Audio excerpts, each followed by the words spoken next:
আজকে প্রথমেই আপনাদের মাধ্যমে, মিডিয়ার মাধ্যমে বিহারের আপামর জনগণকে আমরা ধন্যবাদ জানাই ত্রিপুরা বিজেপি সরকারের পক্ষ থেকে এবং আমাদের কল্যাণপুরবাসীর পক্ষ থেকে। কারণ ওই রাজ্যের গণদেবতারা যেভাবে একটা বিশাল জয় মোদিজি এবং নীতিশ কুমারের নেতৃত্বে বিশাল জয় আমাদের হয়েছে, এবং কংগ্রেস, সিপিএম, তেজস্বী সবাই মিলে বিভিন্ন ধরনের আরোপ লাগাবার চেষ্টা করেছে, মানুষকে বিভ্রান্ত করার চেষ্টা করেছে। আজকে মানুষ মোদিজির উপর আস্থা রেখেছে, নীতিশজির উপর আস্থা রেখেছে এবং বিশ্বাস করে মানুষ যে এই সমস্ত নেতাই আজকে ভারতবর্ষকে এগিয়ে নেওয়া যাওয়ার জন্য সময় উপযুক্ত নেতৃত্ব।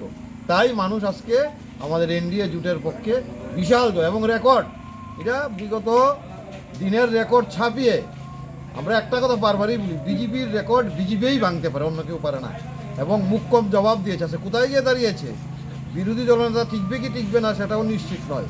এই জায়গায় বলবো আজকে আমরা সম্পূর্ণ আস্থা বিশ্বাস রয়েছে আমাদের মোদিজির উপর, এবং আগামী দিন বিজেপির এই বিজয় রথ কেউ আটকাতে পারবে না। ভারতবর্ষ সঠিক জায়গায় বিশ্বগুরু স্থানে পৌঁছবে, তার জন্যই মানুষ সমর্থন করছে।